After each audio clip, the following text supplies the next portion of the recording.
Hello all of you, welcome again. मैं अक्षय अग्रवाल आपके सामने एक नए लेक्चर के साथ।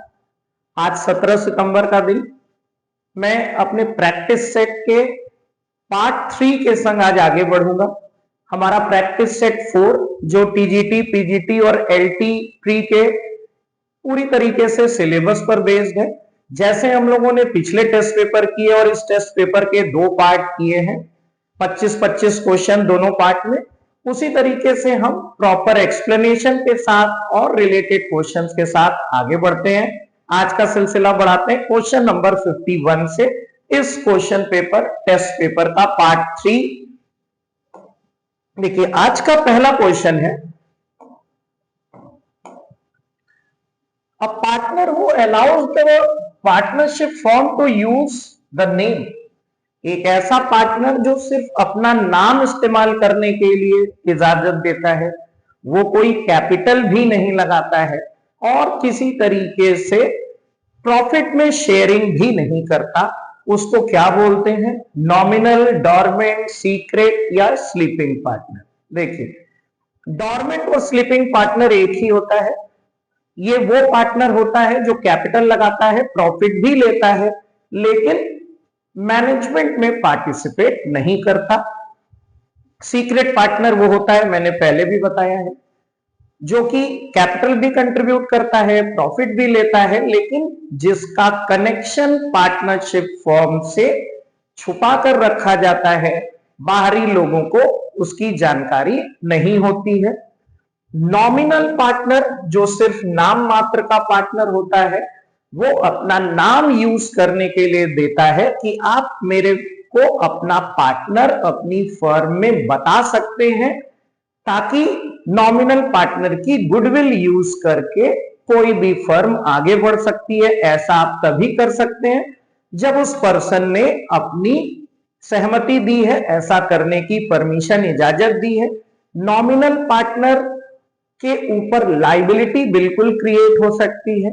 अगर उस नॉमिनल पार्टनर को पार्टनर मान के किसी आउटसाइडर ने फर्म को लोन दिया या कोई गुड सेल किया, सर्विसेज प्रोवाइड की और फर्म उसका पेमेंट नहीं कर रही है, तो वो नॉमिनल पार्टनर को भी चार्ज कर सकता है उस पैसे के लिए। तो इसका सही आंसर है नॉमिनल पार्टनर, नाम मात्र का। दूसरा है कंपनी इसमें से किस प्रकार का डिवेंचर इशू नहीं कर सकती। डिवेंचर एक तरीके से कंपनी के लिए लोन है। जिनको कंपनी डिवेंचर बेचती है वो डिवेंचर होल्डर कहलाते हैं। उन्होंने कंपनी को लोन दिया है, वो कंपनी के क्रेडिटर्स होते हैं। वो प्रॉफिट में पार्टिसिपेट नहीं करते, ना उनके पास कोई वोटिंग राइट होता है। उनको फिक्स रेट से एनुअल एक इंटरेस्ट मिलता है, जो कि कंपनी के लिए चार्ज अगेंस्ट प्रॉफिट है, यानी वो देना ही देना है। कंपनी कन्वर्टेबल डिवेंचर इशू कर सकती है, रिडीमेबल भी कर सकती है, थोड़े दिन बाद पैसा वापस किया जा सकता है। डिवेंचर ऐसे भी होते हैं जिनको कुछ समय के बाद इक्विटी शेयर्स में कन्वर्ट किया जा सकता है। अनसिक्योर्ड भी डिवेंचर्स होते हैं और सिक्योर्ड भी होते हैं, लेकिन क्यूमुलेटिव डिवेंचर्स नहीं होते। क्यूमुलेटिव एक कैटेगरी है प्रेफरेंस शेयर्स की। अगर उनका डिविडेंड किसी साल का नहीं दिया जाता तो कंपनी उसको एक्यूमुलेट करती है और आगे आने वाले सालों में देती है। ऐसा कुछ भी डिवेंचर होल्डर्स के साथ नहीं होता। तो क्यूमुलेटिव डिवेंचर्स कोई कैटेगरी नहीं होती है। आगे बढ़ते हैं। इसमें से कौन सी law of return to scale का एक स्टेज नहीं है? देखिए law of returns to scale और law of return to a factor, ये दोनों प्रोडक्शन के लॉ हैं, पहले भी डिस्कस किया गया है। Law of return to a factor, जिसको लॉ ऑफ वेरिएबल प्रोपोर्शन भी बोलते हैं, वो शॉर्ट रन में लागू होता है, क्योंकि फिक्स और वेरिएबल फैक्टर्स के बीच का प्रोपोर्शन चेंज होता है। फिक्स फैक्टर्स फिक्स्ड होते हैं शॉर्ट रन में, वेरिएबल फैक्टर चेंज होते रहते हैं।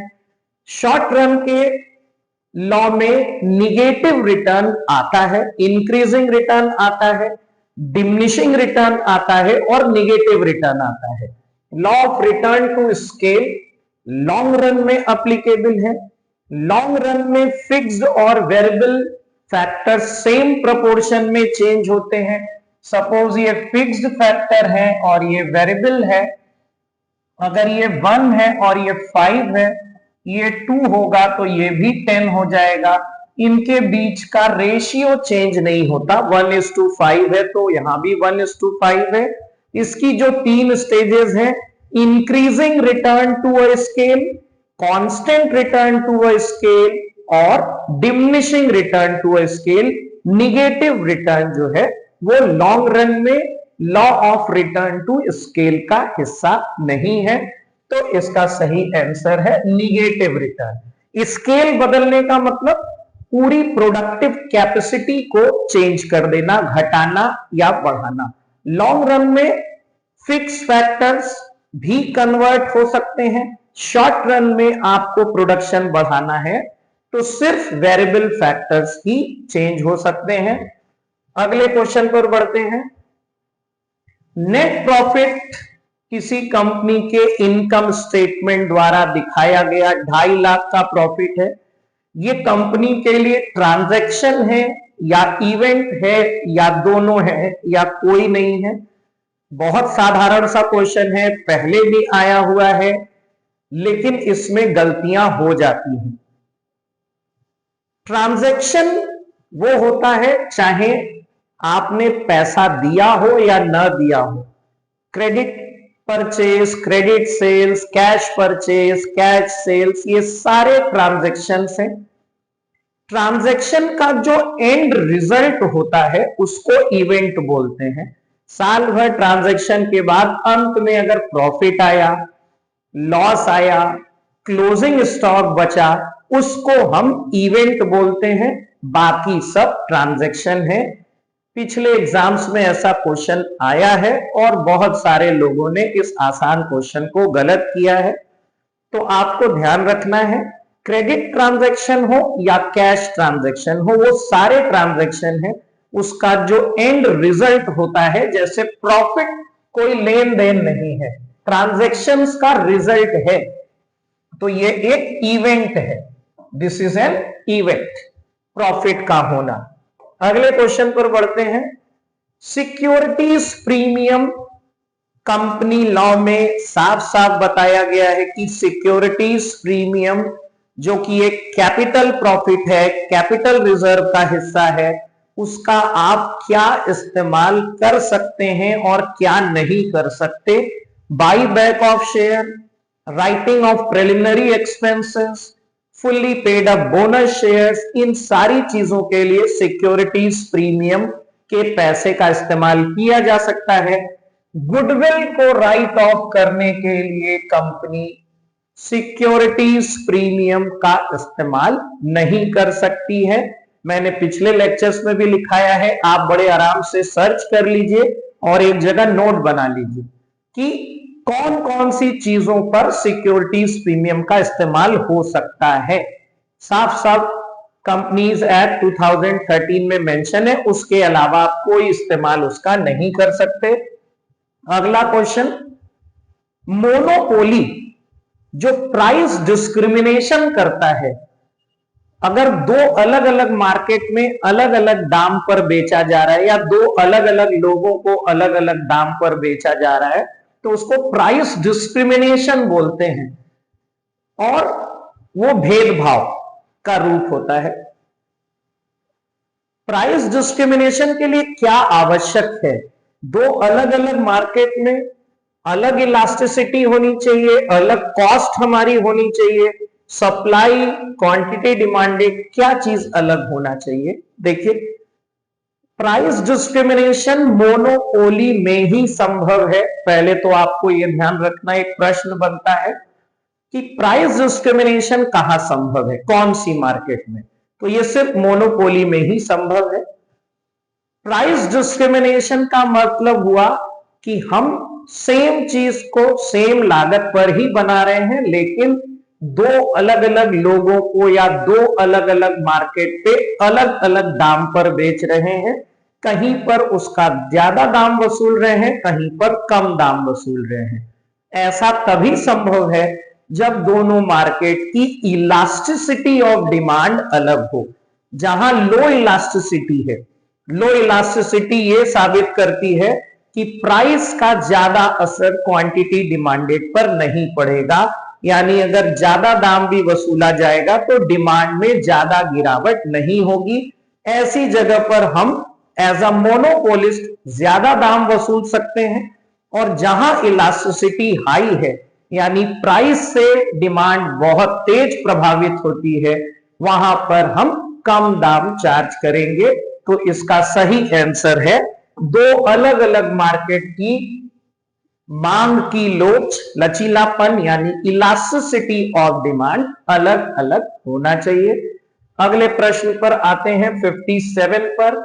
देखिए इंपॉर्टेंट क्वेश्चन है ये, हमारा एवरेज रेवेन्यू और ये मार्जिनल रेवेन्यू का कर्व होता है, और ये एवरेज रेवेन्यू और मार्जिनल रेवेन्यू का कर्व मोनोपोलिस्टिक ये परफेक्ट कंपटीशन में होता है।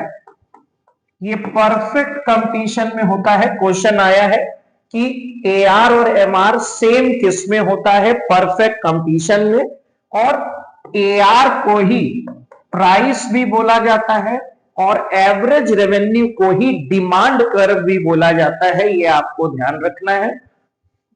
परफेक्ट कंपटीशन के अलावा मोनोपोली और मोनोपोलिस्टिक कंपटीशन में एआर और एमआर डाउनवर्ड स्लोपिंग लाइन होते हैं, और जो आपकी मोनोपोली मार्केट होती है उसमें एआर यानी डिमांड कर्व की इलास्टिसिटी कम होती है। जो मोनोपोलिस्टिक कंपटीशन है उसमें एआर यानी डिमांड कर्व की इलास्टिसिटी ज्यादा होती है। देखिए यहां पर पूछा क्या है, स्लोप ऑफ एमआर कर्व, क्या ये डिमांड कर्व का हाफ होगा, इक्वल होगा, या ट्वाइस होगा, या 1.5 होगा? ये आपको ध्यान रखना है। Slope of marginal revenue curve is twice of the slope of demand curve. Demand curve यानी एवरेज रेवेन्यू कर्व, और स्लोप होता है delta P upon delta Q, change in price upon change in quantity. जो marginal revenue का curve है उसका slope average revenue का double होता है, twice of its demand curve. ये आपको ध्यान रखना है। अगले प्रश्न पर आते हैं, हाइजीन थ्योरी ऑफ मोटिवेशन। देखिए बड़ी इंपॉर्टेंट थ्योरी थी। पहली चीज तो आंसर इसका ये है हर्ट्जबर्ग। ये हाइजीन थ्योरी ऑफ मोटिवेशन को टू फैक्टर थ्योरी भी बोला जाता है, जो 1959 में दी गई थी। इसमें इन्होंने कुछ हाइजीन फैक्टर्स बताए थे। हाइजीन फैक्टर्स वो हैं जो आपको मेंटेन करने के काम में आएंगी लेकिन आपको मोटिवेट नहीं करेंगी, जैसे अच्छी सैलरी, वेजेस, अच्छी वर्किंग कंडीशन, ये सारी चीजें, कंपनी की पॉलिसीज, ये आपको कंपनी में मेंटेन तो करने के काम आएंगी लेकिन मोटिवेट नहीं करेंगी। फिर उन्होंने बताया था मोटिवेशनल फैक्टर, जैसे अचीवमेंट हो गया, रिकॉग्निशन हो गया, चैलेंजिंग वर्क हो गया, ग्रोथ हो गई, रिस्पॉन्सिबिलिटी। इसको इन्होंने मोटिवेशनल फैक्टर बताया था कि ये सारी चीजें आपको मोटिवेट करेंगी, ये चीजें आपको सिर्फ मेंटेन कर सकती हैं, मोटिवेट नहीं करेंगी। हेज़बर्ग की टू फैक्टर थ्योरी भी इसको बोलते हैं। 1959 इसकी डेट है। अनौपचारिक संचार जो होता है, इनफॉर्मल कम्युनिकेशन, कंपनियों में फॉर्मल ऑर्गेनाइजेशन से ही इनफॉर्मल ऑर्गेनाइजेशन भी जन्म लेता है, और फॉर्मल ऑर्गेनाइजेशन में अगर फॉर्मल कम्युनिकेशन होता है तो इनफॉर्मल ऑर्गेनाइजेशन इनफॉर्मली भी कम्युनिकेट करता है। उसके अपने अलग एडवांटेजेस और डिसएडवांटेजेस हैं, आपने पढ़ा होगा। ये तीनों ही इनफॉर्मल कम्युनिकेशन के एक एग्जाम्पल है, तो आंसर होगा ऑल ऑफ द अबव। पहले के क्लासेस में मैंने फॉर्मल और इनफॉर्मल के आपको नेटवर्क्स बताए हैं, नहीं तो बड़े इजीली आप सर्च कर लेंगे। ये क्लास 12 सीबीएसई में भी बिजनेस स्टडीज में दिया हुआ है, डायरेक्टिंग चैप्टर में आपको मिल जाएगा इनफॉर्मल कम्युनिकेशन के networks, all of the above. इसके बाद है कोऑपरेटिव सोसाइटी। पहले तो आपको यही ध्यान रखना है कोऑपरेटिव सोसाइटी एक्ट कब पास हुआ था। कोऑपरेटिव सोसाइटी एक्ट 1912 ये कहता है कि एक रजिस्टर्ड कोऑपरेटिव सोसाइटी रजिस्टर्ड ही होती है, उसको बनाने के लिए मिनिमम 10 मेंबर्स की जरूरत है। अब बाकी सब भी रिवाइज कर लीजिएगा। प्राइवेट लिमिटेड कंपनी के लिए minimum 2, maximum 200, public limited company के लिए मिनिमम 7, पार्टनरशिप के लिए मिनिमम 2, लिमिटेड लायबिलिटी पार्टनरशिप के लिए मिनिमम 2। ये सारी चीजें इसके साथ आप रिवाइज कर लीजिएगा। अगला प्रश्न है कंपनी के इंटरनल मैनेजमेंट के रूल्स रेगुलेशंस कंपनी के किस डॉक्यूमेंट में लिखे होते हैं। बहुत सिंपल सा क्वेश्चन है। कहां कौन प्रोवाइड करता है, किसके द्वारा। ऑर्गेनाइजेशन का चार्ट बिल्कुल भी ये शो नहीं करता, वो ऑर्गेनाइजेशन के स्ट्रक्चर को शो करता है। बोर्ड ऑफ डायरेक्टर्स नहीं बताते। प्रोस्पेक्टस जब आप कैपिटल इशू करते हैं तो बताता है कितनी कैपिटल हम उठा रहे हैं, उसका क्या पर्पस है, तमाम जानकारी उसमें होती है। इसका आंसर है articles of association which contains bylaws for the internal management of the company। इसमें bylaws होते हैं। मेमोरेंडम ऑफ एसोसिएशन को कंपनी का प्राइम डॉक्यूमेंट बोलते हैं, चार्टर ऑफ द कंपनी बोलते हैं, और ये सेकेंडरी डॉक्यूमेंट है आर्टिकल ऑफ एसोसिएशन। अगले प्रश्न पर आते हैं। कार्टेल शब्द का ओरिजिन कहां हुआ। देखिए कार्टेल का मतलब होता है दो या दो से ज्यादा कंपनियां या कंट्रीज आपस में मिलकर सप्लाई को और प्रोडक्शन को कंट्रोल करें ताकि वो ज्यादा मुनाफा कमा सकें। मैंने पहले बताया है OPEC, organisation of petroleum exporting countries, एक एग्जाम्पल है कार्टेल का। कार्टेल का जन्म सबसे पहले जर्मनी देश में हुआ है। कार्टेल का फॉर्मेशन होता है प्रोडक्शन और सप्लाई पर कंट्रोल करने के लिए और अपने आप को ज्यादा लाभ पहुंचाने के लिए। इसका जन्म जर्मनी में हुआ है। अगले प्रश्न पर बढ़ते हैं। कॉटन की जिनिंग, स्पिनिंग, वीविंग, अगर ये फर्म कंबाइन हो जाए, कहीं पर जिनिंग हो रही है, कहीं पर वीविंग हो रही है, कॉटन की स्पिनिंग हो रही है, धागे बन रहे हैं, ये तीनों अलग अलग फैक्ट्रीज थी, कंपनीज थी, ये मर्ज हो गई, कंबाइन हो गई। ये किस तरीके का कॉम्बिनेशन है। देखिए ये एक ही प्रोडक्ट के कई प्रोसेस हैं। पहले कॉटन की जिनिंग होगी, कॉटन साफ होगा, फिर उसकी स्पिनिंग होगी, धागे बनेंगे, फिर उसकी कॉटन की वीविंग होगी।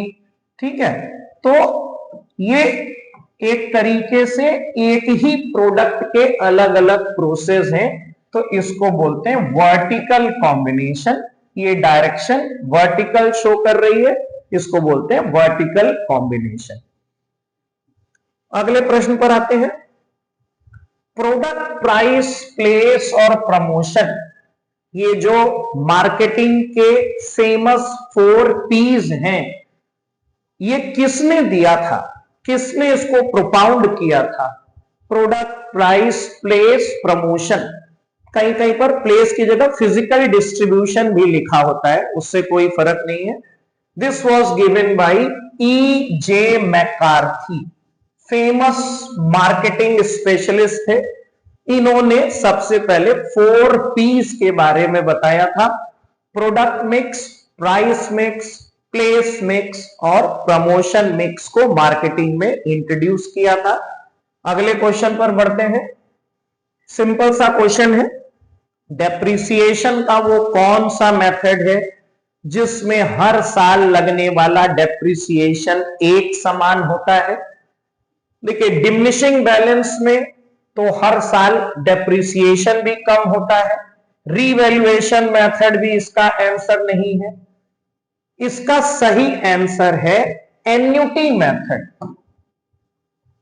एन्युटी मेथड या ओरिजिनल कॉस्ट मेथड भी अगर यहां दिया होता, फिक्स इंस्टॉलमेंट मेथड भी जिसको बोलते हैं, तो वो भी सही आंसर होता, लेकिन वो दिया नहीं हुआ है। एन्युटी मेथड एक ऐसा मेथड है, इसमें भी हर साल लगने वाला डेप्रिसिएशन का अमाउंट सेम होता है। देखिए, सम ऑफ ईयर डिजिट का हर साल डेप्रिसिएशन जो है वो कम होता है।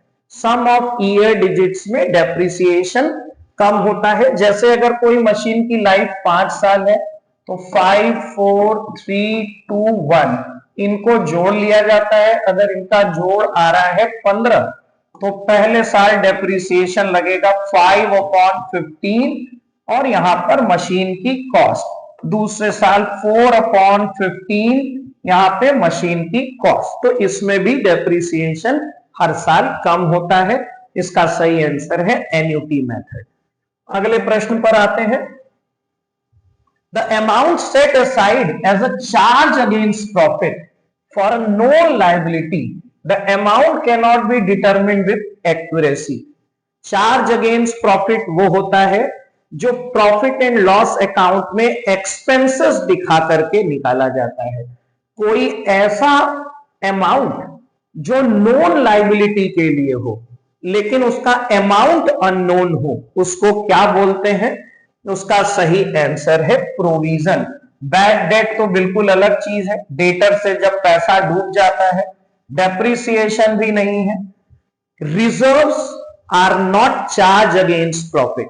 Reserve is an appropriation of profit. Appropriation of profit मतलब जो प्रॉफिट निकल जाने के बाद प्रॉफिट में से अलग किया गया है फ्यूचर के लिए। रिजर्व कभी भी नॉन लायबिलिटी के लिए नहीं बनाया जाता। रिजर्व किसी भी काम में लिया जा सकता है। प्रोविजन नॉन लायबिलिटी के लिए बनाते हैं जिसका अमाउंट अननोन हो, जैसे provision for taxation, provision for bad and doubtful debts, provision for depreciation etcetera. तो इसका सही आंसर है प्रोविजन। अगले क्वेश्चन पे बढ़ते हैं। Commission which is given for selling the goods at higher price. अगर आपने एजेंट के थ्रू गुड्स बेचा है या बेच रहे हैं, कंसाइनमेंट में ये जनरली होता है। कंसाइनमेंट चैप्टर में आप एजेंट को जनरली कमीशन देते हैं। सेल्स पर एक नॉर्मल कमीशन होता है, और अगर वो सेलिंग प्राइस आपके बताए हुए सेलिंग प्राइस से ज्यादा पर बेचता है आपसे परमिशन लेके, तो आप उसको कुछ एक्स्ट्रा कमीशन देते हैं। उसको क्या बोलते हैं? देखिए, रॉयल्टी कमीशन कुछ नहीं होता, ऑर्डिनरी कमीशन होता है। जैसे सपोज किसी चीज को आपने कहा है 500 में बेचने के लिए और आपने कहा कि 10% कमीशन देंगे, तो एक यूनिट पर 50 रुपया ऑर्डिनरी कमीशन मिलेगा। लेकिन वो इसको 600 में सेल करता है, 600 में सेल करता है। आपने कहा कि हम इस पे 20% कमीशन देंगे 500 के ऊपर वाले प्राइस पर, तो 500 पे तो उसको 50 रुपया ही मिलेगा, 500 पे तो उसको 10% जो है 50 मिलेगा, और जो एक्स्ट्रा 100 रुपया है उस पे उसको 20% यानी 20 रुपया मिलेगा। टोटल 70 रुपया मिलेगा। इसको बोलते हैं over riding commission. Del credere commission क्या होता है? आमतौर पे अगर आपका एजेंट क्रेडिट सेल्स कर रहा है और पैसे डूब जाते हैं, तो इसके लिए एजेंट नहीं, उसका प्रिंसिपल यानी मालिक ही जिम्मेदार होता है। लेकिन अगर एग्रीमेंट करके आप अपने एजेंट को कुछ एक्स्ट्रा कमीशन दे रहे हैं जिसको डेल क्रीडर कमीशन बोलते हैं, तो पेमेंट वसूलने की जिम्मेदारी एजेंट की होती है, और अगर कोई बैड डेट होता है तो उसकी रिस्पॉन्सिबिलिटी एजेंट उठाता है। प्रिंसिपल यानी ओनर को ऐसा लॉस उठाना नहीं पड़ता। वो होता है डेल क्रीडर कमीशन, यह है ओवर राइडिंग कमीशन। अगले प्रश्न पर बढ़ते हैं। इसमें से इन्वेंट्री मैनेजमेंट की टेक्निक कौन सी नहीं है? देखिए ईओक्यू के मैंने बहुत सारे क्वेश्चन कराए हैं। रीऑर्डर पॉइंट मतलब कितना क्वांटिटी रॉ मटेरियल रह जाने के बाद हमें दोबारा ऑर्डर प्लेस कर देना चाहिए, ये सब इन्वेंट्री मैनेजमेंट है। एबीसी एनालिसिस भी इन्वेंट्री मैनेजमेंट है। Last in first out, first in first out, LIFO FIFO हमारे कॉस्ट मेंटेन करने का एक तरीका है। लीफो से दिखाने पर हमारा क्लोजिंग स्टॉक अलग रेट पर आएगा, फीफो से दिखाने पर अलग रेट आएगा। वो प्रॉफिट को एडजस्ट करने के लिए फाइनेंशियल मैनेजमेंट की टेक्निक है, बाकी चीजें फाइनेंशियल मैनेजमेंट में इस्तेमाल नहीं होती। ये आपकी इन्वेंट्री मैनेजमेंट की टेक्निक नहीं है, लास्ट इन फर्स्ट आउट। अगले प्रश्न पर बढ़ते हैं। Cat nature, dog nature, rat nature ये किस चीज से रिलेटेड है? देखिए सिंपल सा क्वेश्चन है, आपने पढ़ा होगा। कैट गुडविल होती है, डॉग गुडविल होती है, रैट गुडविल होती है, ये सब गुडविल के नेचर है। देखिए कैट गुडविल का मतलब क्या हुआ और डॉग गुडविल का मतलब क्या हुआ? डॉग की एक क्वालिटी है कि वो अपने ओनर के साथ साथ मूव कर जाता है, उसको उस प्लेस से या जगह से ज्यादा लगाव नहीं होता। तो अगर आपके बिजनेस की गुडविल डॉग गुडविल है तो आप जहां भी जाएंगे गुडविल आपके साथ चली जाएगी। यानी अगर आप अपने पुराने बिजनेस को बेच रहे हैं तो उसकी गुडविल का ज्यादा पैसा आपको प्राप्त नहीं होगा, क्योंकि आप अपनी गुडविल अपने साथ कैरी कर लेते हैं। कैट गुडविल की ये खासियत होती है कि वो प्लेस से रिलेटेड होती है, उसको पर्सन से मतलब नहीं होता। अगर आप कहीं और भी मूव कर गए और आपका पुराना बिजनेस है तो आपके बिजनेस की गुडविल उसी जगह पर रहेगी, खरीदने वाले को फायदा मिलेगा। इसीलिए कैट गुडविल की वैल्यू हमेशा ज्यादा मिलती है अगर आपके बिजनेस में कैट टाइप की गुडविल डेवलप हुई है तो इसका आंसर है नेचर ऑफ गुडविल। अगले प्रश्न पर बढ़ते हैं। सिंपल सा क्वेश्चन है। किसी पार्टनर की डेथ पर जब जॉइंट लाइफ पॉलिसी का पैसा प्राप्त होता है इंश्योरेंस कंपनी से तो वो किसको बंटता है? क्या जिस पार्टनर की डेथ हुई है खाली उसको या बचे हुए पार्टनर को? तो इसका सिंपल सा आंसर है credited to all partners capital account. Debit का तो कोई सवाल ही नहीं उठता। जब मिल रहा है तो कैपिटल बढ़ेगी यानी क्रेडिट होगी। रिमेनिंग पार्टनर भी आंसर नहीं है, डिसीज पार्टनर भी नहीं है। तो हर पार्टनर जिसकी डेथ हुई है या जो जीवित है उन सबके कैपिटल अकाउंट में जॉइंट लाइफ पॉलिसी का पैसा इनके प्रॉफिट शेयरिंग रेशियो में क्रेडिट कर दिया जाएगा। अगले प्रश्न पर बढ़ते हैं। कॉन्करेंट डेविएशन मेथड इसमें से कौन सी वैल्यू निकालने का एक तरीका है? क्या हम इससे इंडेक्स नंबर निकालते हैं, क्या हम सेंट्रल टेंडेंसी निकालते हैं या स्टैंडर्ड डेविएशन निकालते हैं? ये तीनों ऑप्शन सही नहीं है।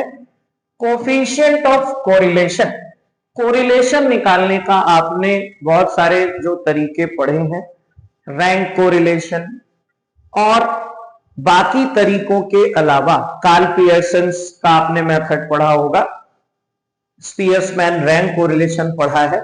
उसके अलावा कोरिलेशन निकालने का एक और तरीका होता है जिसको कॉन्करेंट डेविएशन मेथड बोलते हैं। अगले प्रश्न पर आते हैं। लेस्टर्स इंडेक्स नंबर। देखिए आपको कुछ इंडेक्स नंबर के फॉर्मूले याद करने हैं, पाशेस, लेस्पेरेस और फिशर का खास करके। देखिए ये लेस्पेरे का फॉर्मूला लिखा हुआ है, P1Q0 price of current year, quantity of base year, इसका टोटल, P0Q0 का टोटल इंटू 100। ये वाला इसका आंसर सही है। लेस्पेरेस मेथड, पाशेस मेथड और फिशर का मेथड भी आपको पढ़ना है। फिशर के मेथड को आइडियल बोलते हैं, फिशर्स आइडियल इंडेक्स नंबर, क्योंकि वो टाइम रिवर्सल और फैक्टर रिवर्सल टेस्ट दोनों पर खरा उतरता है। अगले प्रश्न पर बढ़ते हैं। फादर ऑफ स्टैटिस्टिक्स किसको बोला जाता है? आपको याद करना है गॉटफ्राइड एकेनवॉल। इनका जो नाम है Gottfried Achenwall is popularly known as father of statistics. जैसे father of economics Adam Smith को बोलते हैं, father of modern management Peter Drucker को बोलते हैं, फादर ऑफ मॉडर्न इकोनॉमिक्स भी एडम स्मिथ को ही बोलते हैं। कई बार क्वेश्चन आ गया फादर ऑफ इकोनॉमिक्स की जगह फादर ऑफ मॉडर्न इकोनॉमिक्स, लोग दूसरा आंसर लगा देते हैं। फादर ऑफ मॉडर्न इकोनॉमिक्स का आंसर भी एडम स्मिथ है। तो इसका सही आंसर ये आपको याद करना है। A person satisfied only one basic condition and both additional condition। देखिए ये इनकम टैक्स में असेसी पता करने का तरीका है कि आप रेसिडेंट हैं या नॉन रेसिडेंट हैं। रेसिडेंट हैं तो ऑर्डिनरी रेसिडेंट है या नॉट ऑर्डिनरी रेसिडेंट है। उसमें दो बेसिक कंडीशन होती है और दो एडिशनल होती है। बेसिक में से अगर आपने एक कंडीशन पूरी कर ली और एडिशनल में से अगर दोनों कंडीशन पूरी कर ली तो आप कहलाएंगे ऑर्डिनरी रेसिडेंट। और बेसिक में से ही आप एक भी पूरी नहीं कर पाए तो आप नॉन रेसिडेंट हो जाएंगे, अनिवासी। एक बेसिक और दो एडिशनल करने वाला कहलाएगा ऑर्डिनरी रेसिडेंट। अब आज के आखिरी क्वेश्चन पर जीएसटी। देखिए जीएसटी इस समय बहुत न्यूज में है। आने वाले 22 सितंबर से इसमें अमेंडमेंट अप्लाई हो जाएंगे। 5% 12% का स्लैब जो है वो 12% का और 28% का स्लैब खत्म हो गया है। अब सिर्फ 5% और 18% का स्लैब है। जीएसटी इज गवर्न्ड बाय, ये जीएसटी जो गवर्न करता है, ये टैक्स में परिवर्तन करता है, ये कौन करता है? क्या फाइनेंस मिनिस्टर करते हैं अकेले? सीबीडीटी है central board of direct taxation. GST indirect tax है, उसका सीबीडीटी से कोई लेना देना नहीं है। जीएसटी कमीशन कोई होता नहीं है, यह है जीएसटी काउंसिल। जो जीएसटी के रेट में 28% हटाया गया, 12% हटाया गया, ये जीएसटी काउंसिल की मीटिंग में डिसाइड हुआ है। ये आपको ध्यान रखना है। जीएसटी काउंसिल आप सर्च कर सकते हैं कि जीएसटी काउंसिल के मेंबर्स कौन कौन होते हैं, इसका हेड कौन होता है। तो ये आज के हमारे टेस्ट पेपर के 25 क्वेश्चन, आप अगर इसको प्रॉपरली रिवाइज करेंगे, वही बात पहले की तरह से आपको बहुत सारे और रिलेटेड क्वेश्चंस बनेंगे। ये क्वेश्चन मैंने पूरी तरीके से सिलेबस बेस्ड बनाए हैं, अपने एक्सपीरियंस से बनाए हैं और बहुत स्टडी के बाद बनाए हैं। तो अगर आप इनको प्रॉपरली देखेंगे, ये बिल्कुल ही आपके एग्जाम में टीजीटी हो, पीजीटी हो, एलटी कॉमर्स हो या इवन इकोनॉमिक्स का भी आप एग्जाम देने जा रहे हैं तो उसमें ये बिल्कुल आपको हेल्पफुल होंगे। Thanks for watching the video. इसी तरीके के वैल्यूएबल क्वेश्चंस के साथ मैं आपसे मिलता रहूंगा। See you in the next lecture. Good bye.